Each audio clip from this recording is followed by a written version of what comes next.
مساء الخير.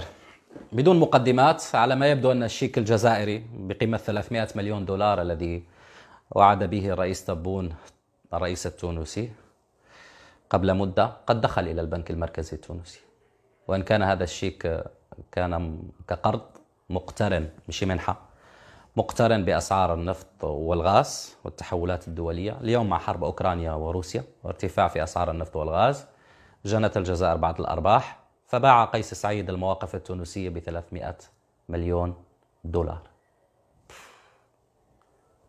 ثمن رخيص لتونس الخضراء، لمهد الربيع العربي، لأرض قرطاج، لأرض الحضارة، لأرض القوة الناعمة، لأرض الشعب الأبي الحر، لأرض الحبيب بورقيبة، أرض المجتمع المدني، أرض المؤسسات، أرض الإبداع في الفكر والعطاء.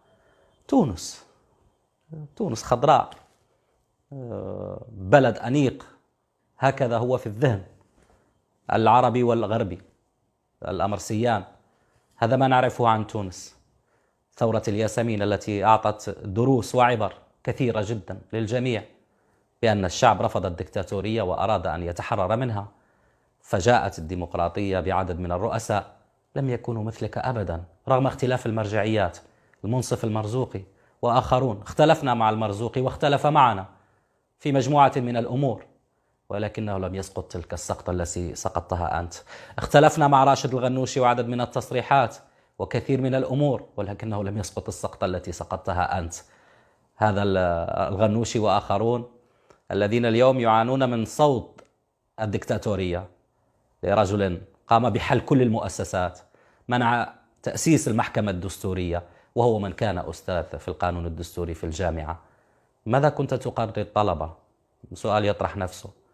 وفقا لأي منهجية وأنت الذي تقول عن نفسك عروبي وبمرجعية إسلامية وبفكر حداثي وبنظرة ربما تصبو إلى الوحدة وإلى لملمة الصفوف وإلى الوقوف مع القضايا المصيرية للأمة العربية والإسلامية، وكل هذه الخطابات الرنانة التي تلقى على مسامعنا بلغة عربية فصحى.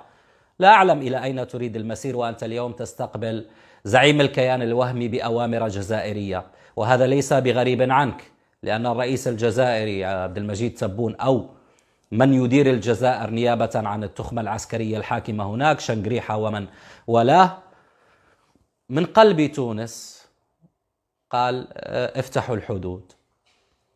وشكرا سيادة الرئيس بانحناءة لا تليق بك، كتلك الانحناء التي شاهدناك تقوم بها هناك في الإليزي أمام إيمانويل ماكرون وتقبله في كتفيه بتصرف لا يليق بقيمة رئيس تونس الخضراء.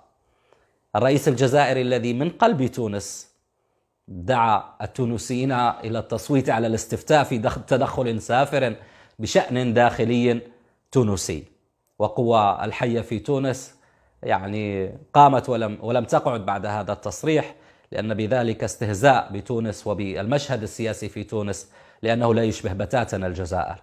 لا توجد هناك يعني لغة واحدة، لا يوجد حزب واحد، يوجد أطياف متعددة هي التي تصبو لرسم مستقبل تونس الخضراء، ولكنك لا تعي ذلك للأسف. اليوم سقطة مدوية لك. أنا من الناس الذين تحدثوا في قراءة لخطاب ثورة الملك والشعب، وقلت عن المواقف المترددة والمواقف التي تقف في المناطق الرمادية والتي ربما يعني تشملها الرسائل الملكية، وكانت من بينها تونس، وتحدثت عن تونس. قلت في المنطقة المغاربية ليبيا وضع آخر، ننتظر بإذن الله بناء ليبيا موحدة بمؤسسات قارة، وعرجت على تونس. أعي ما أقول، وربما للمشاهدين والمتابعين الكرام العودة للفيديو.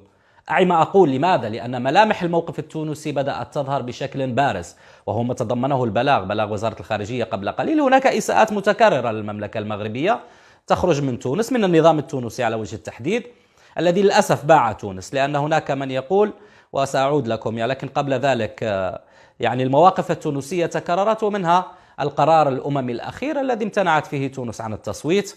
لو كان لها حق الفيتو أعتقد بأنها لاستخدمته.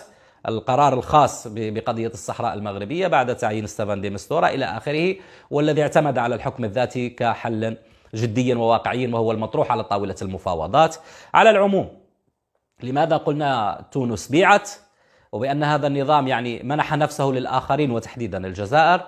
لأن هذا الكلام ليس كلامي، يعني سياسي تونسي مرموق قالها، صافي سعيد، بأن الرئيس مخطوف حين ذهب لكي يعطيك رسالة ما ولم يلاقيك، بل لقى عدد كبير جدا من ضباط المخابرات والجيش وغير ذلك ولم يصل إليك، حتى مع العلم أنه يستقبل يعني استقبال الأبطال هذا الرجل، وقال بأنك يعني دكتاتور، نشأت في بيئة دكتاتورية، وبالتالي كل هذه التصرفات ليست بغريبة عنك.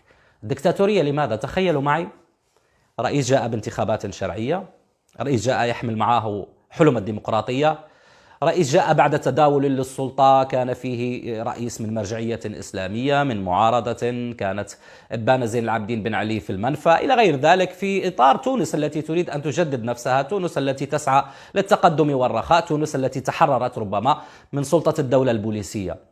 ولكن الرجل جاء، حل البرلمان، حل الحكومة المشيشي، رفض تعديل وزاري فيها، ومن ثم منع البرلمانيين من السفر، منهم من هو مضرب عن الطعام اليوم، منهم من هو ممنوع من السفر، منهم من يغني في بلادي ظلموني في الشوارع التونسية. الأمور يعني في أسوأ حالاتها. البنك الدولي يحذر من أزمة اقتصادية متفاقمة في تونس، الولايات المتحدة تخشى على الديمقراطية في تونس، وبيانات وبلاغات الخارجية الأمريكية واضحة، ضغوط من هنا وهناك، ولكن الرجل يعني بنظرة واحدة وبدون أي استشارة، وحتى من كان معه في القصر الرئاسي وخرج من هناك بدأ يتحدث عن هفوات هذا الرجل وكيف أنه اليوم يسير بتونس إلى الهاوية.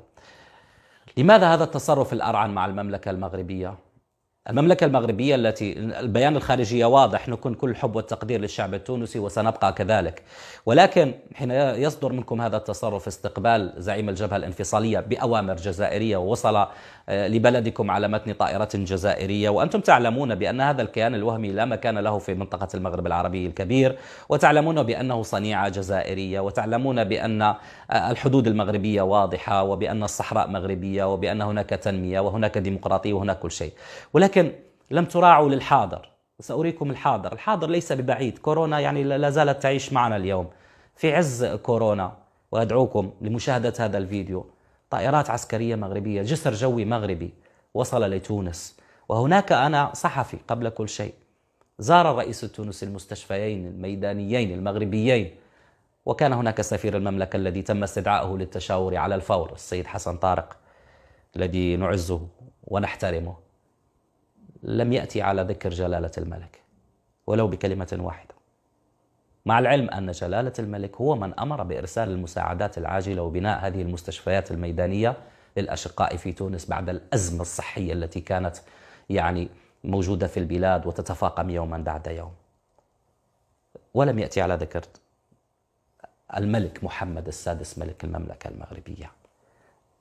هذه لغة واضحة تستشف من خلالها بأن الرجل لديه مواقف يعني مسبقة وأحكام مسبقة، ونسج لنفسه مجموعة من الروابط والعلاقات. لم يفكر يوم بزيارة المغرب أبدا، على العلم كم سنة وهو على كرسي الرئاسة. أمور كثيرة جدا. دعونا نشاهد هذا الفيديو الذي فيه الطائرات المغربية التي خلقت جسرا جويا مع الشقيقة تونس لبناء مستشفيات ميدانية هناك. ولا نقدم هنا من لا سمح الله، لا، بل نذكر بتصريحات المسؤولين التونسيين إبان هذه اللفتة الجميلة من المملكة المغربية. نتابع.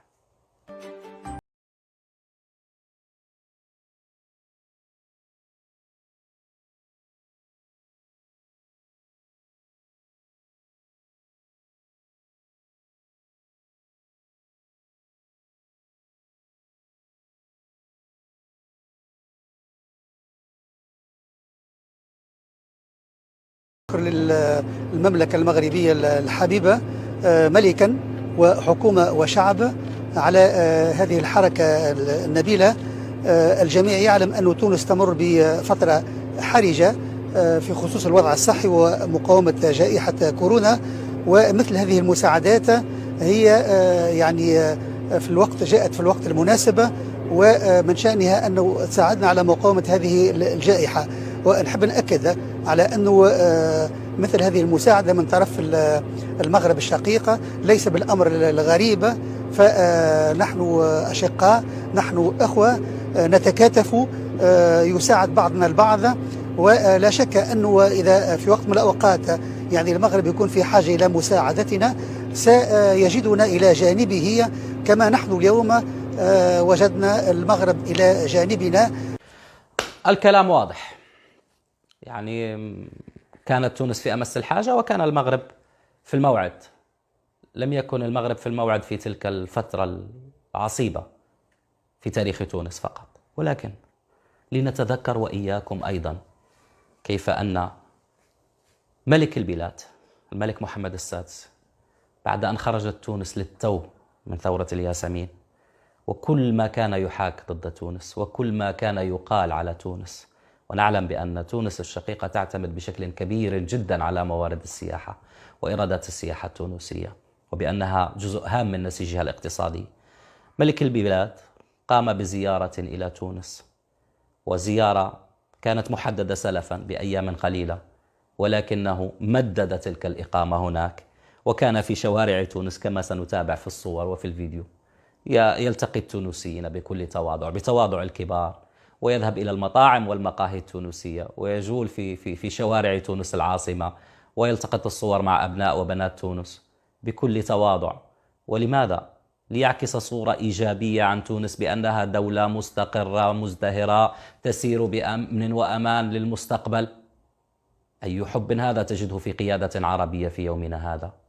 لا أعتقد ذلك، ولكن هذا التصرف طبيعي لأن تونس في القلب والوجدان، وليس فقط من الملك محمد السادس. تذكروا أيضا تصريحات الحسن الثاني رحمه الله عن تونس وعن أمن وأمان تونس. لماذا هذا التصرف العنهجي؟ لماذا هذا الخروج عن التيار، وأنتم تعلمون بأن المنتظم الدولي اليوم قد وصل أو اقترب من مرحلة طي ملف الصحراء المغربية؟ لماذا هذا الارتماء في أحضان الجزائر الذين يعني تعلمون بأنها دولة يحكمها العسكر، وأنت رجل قانون، وتأتي وتقول ها نحن قمنا باستفتاء على دستور ديمقراطي، وتقول بأنك تريد أن تبني دولة ديمقراطية يستحقها الشعب التونسي الذي صوت من أجل التغيير، وتربط وتنسج علاقات مع دولة أصبحت تتحكم بك بالريموت كنترول، بالتليكاموند، تحركك أن تشاء، تفرض عليك القرارات التي تتخذها، تفرض عليك من تستقبل ومن تودع، ترتمي في أحضانها هكذا، تقول لك اليوم سنفتح الحدود آمين، غدا سنغلق الحدود آمين. من أجل ماذا؟ حتى استقبالك والمناسبة التي جعلتك تستقبل غالي هي مؤتمر التعاون الأفريقي الياباني، الذي ليست هي المرة الأولى التي يعقد فيها. بالمناسبة يعقد بحضور مفوضية الاتحاد الأفريقي وأيضا منظمة الأمم المتحدة والبنك الدولي وغيرها، وتعلم بأن هذا معارض ومخالف للموقف الياباني. لا ننسى نحن كمغاربة المؤتمر الذي عقد في الموزمبيق سنة 2017، اليابان وقفت إلى جانب المغرب، والمغرب وقف إلى جانب اليابان في طرد وفد البوليزاريو.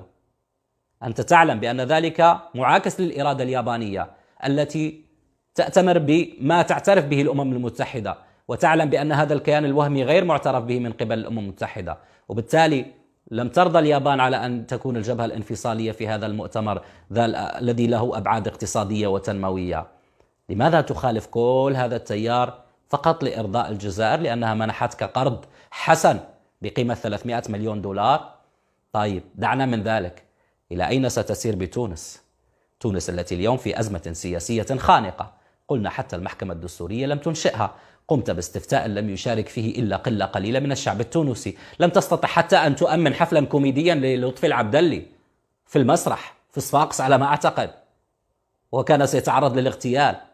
إلى أين تسير بهذه الدولة التي كانت أنموذجا يحتذى في منطقة شمال أفريقيا وفي المنطقة العربية ككل، اقتصاديا فكريا سياسيا؟ هكذا عرفنا تونس. أين تسير بها أنت اليوم؟ وهل تعتقد بأن استقبالك لغالي صحيح سيدخلك في أزمة دبلوماسية مع المملكة المغربية، وما سحب السفير المغربي في تونس على الفور إلا خطوة أولى، تليها خطوات أخرى. ولكن هل ستزعزع الموقف الأممي أو هل ستغير في أذهاننا بأن الصحراء مغربية؟ بئس القوم أنتم. الصحراء مغربية بكل ذرة من ترابها الطاهر، والصحراء المغربية بقطرة دم وبآلاف اللترات من دمائنا وملايين ومليارات سنفديها إن اقتضى الأمر ذلك. ولن يقف لدينا أمامنا نظام أسير للجزائر ولا حتى النظام الجزائري. اليوم أنتم جعجع في فنجان لا أكثر ولا أقل، ولكن هذا التصرف جزء من سياسة يعني فيها الكثير من العنهجية، وأيضا فيها الكثير من الاستبداد، وفيها أيضا الخروج عن التوافقات التي عرفها الشعب التونسي على مدى سنوات وعقود حول مجموعة من القضايا، وتلك الدبلوماسية الناعمة التي كانت لدى تونس، وذلك الحياد الإيجابي الذي كان لدى تونس لم يكن يدخل في الخلافات البينية، بل بالعكس كانت تونس حتى في إطار نظام بن علي كانت بلد التوافقات، لم تكن تخرج عن الصف. ولكن معك اليوم أصبحت تصطف إلى جانب قوة تدميرية. على العموم نتمنى كل خير لتونس، ولكن المغرب سوف يواصل السير نحو الأمام، وقضية الوحدة الترابية غير قابلة للتفاوض. عاش المغرب ولا عاش من خانه. إلى اللقاء.